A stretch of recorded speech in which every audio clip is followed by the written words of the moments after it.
Salut à tous, c'est Robin, j'espère que vous allez bien. Oui, un nouveau décor d'ailleurs. Maintenant j'ai un trépied. Maintenant je peux filmer debout et non assis. Et je pense que c'est mieux de se filmer debout.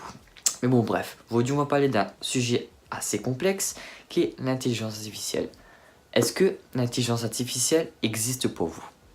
N'hésitez pas à écrire ça en commentaire si vous avez envie bien sûr. Donc, pour moi, elle n'existe pas.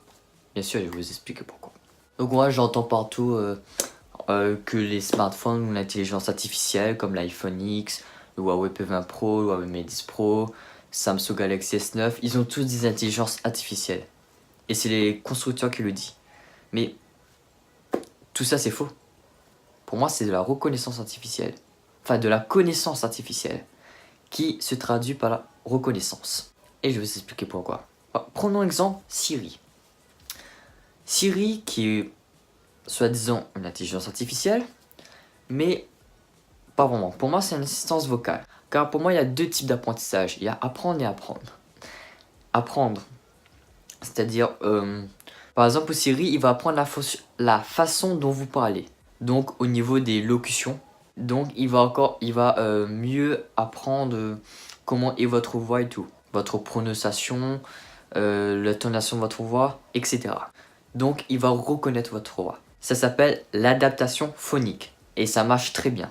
Mais par exemple, si c'est l'adaptation aux autres domaines, comment les machines vont faire s'ils ne sont pas programmés à ces domaines-là? Par exemple, il y a des phrases, il y a des domaines où c'est ressemblant. Et la machine ne pourra pas distinguer ça par rapport à elle n'est pas programmée. Sauf que l'humain, lui, il peut différencier les différents contextes, mais pas la machine. Donc on arrive à situer le contexte dans le domaine. Donc ce n'est pas l'intelligence artificielle, mais de la connaissance artificielle. Mais par contre, la machine learning, qui traduit en français la machine qui apprend, existe. Là oui. Donc faut arrêter de parler d'intelligence artificielle, mais plutôt de connaissance artificielle. Et la connaissance artificielle, c'est ce qu'on fait avec la reconnaissance. Par exemple, si on prend le Mate 10 Pro, on lui donne des images de chiens pour qu'il apprenne à reconnaître un chien. Donc c'est de la reconnaissance. Donc reconnaissance artificielle. Mais si on donne à un humain 2-3 images de chiens, c'est suffisant pour lui pour reconnaître un chien.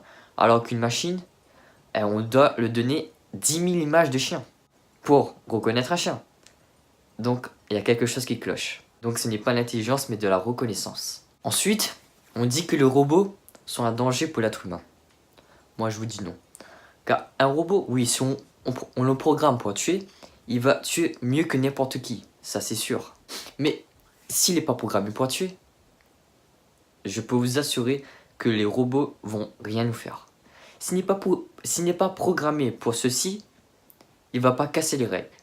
L'intelligence artificielle, c'est au moment où on va casser les règles. Je vais faire parallèle avec l'innovation. L'innovation, c'est casser les règles. Donc si on casse les règles, c'est l'intelligence artificielle. Et en aucun cas, un robot a déjà cassé les règles. S'il est déjà programmé pour, il est programmé pour.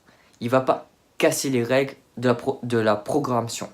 Par exemple, si on prend, il y a un robot qui a été programmé pour passer un examen de médecine qui est très complexe en moins d'1 heure. Et il a réussi.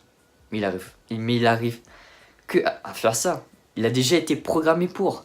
Mais si on lui donne un autre truc, par exemple un test d'ingénieur, est-ce qu'il va réussir à le faire? Je ne pense pas. Donc pour moi, si les machines ne cassent pas les règles, ce n'est pas l'intelligence artificielle. Et selon moi, on ne pourra sans doute jamais pas créer l'intelligence artificielle. Pour le moment, on va parler de la connaissance artificielle et non de l'intelligence artificielle. C'est deux choses qu'on doit distinguer. Alors cette erreur c'était une erreur de vocabulaire qui a été créée par Norbert Wiener en 1947 où il a mentionné la notion d'intelligence artificielle.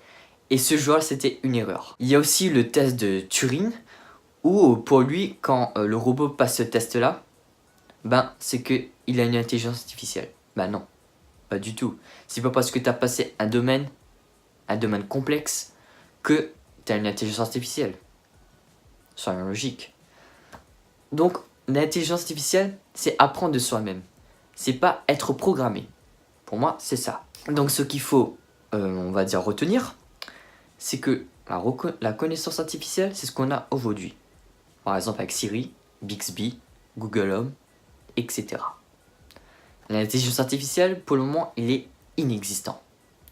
Donc j'ai entendu aussi dire que les ordinateurs marchent avec l'intelligence artificielle. Non, ils marchent avec des processeurs qui font de nombreux calculs pour effectuer vos tâches.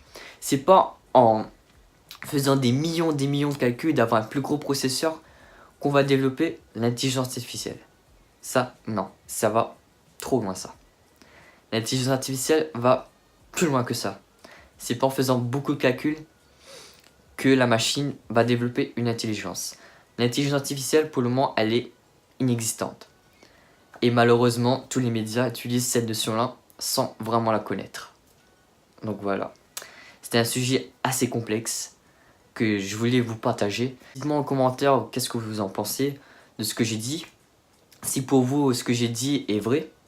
Si pour vous, vraiment, l'intelligence artificielle, c'est vraiment de casser les règles, l'innovation. C'est pas être programmé pour. C'est vraiment d'apprendre de soi-même et non d'avoir des programmations dans la tête. Enfin, de la tête, dans le processeur. Donc voilà, l'intelligence artificielle n'existe pas pour le moment et sans doute peut-être jamais. Donc n'essayez pas d'utiliser le terme d'intelligence artificielle mais de connaissance artificielle. Car franchement, c'est un peu bête d'utiliser un mot que vous ne connaissez pas en fait.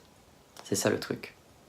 Et malheureusement, cette erreur-là a été faite en 1947. Et depuis ce jour-là, tous les médias, tous les constructeurs, utilisent ce mot qu'ils ne comprennent pas. Malheureusement. Donc merci de m'avoir écouté jusqu'au bout. N'hésitez pas à vous abonner à la chaîne. Maintenant c'était Robin. Ciao ciao.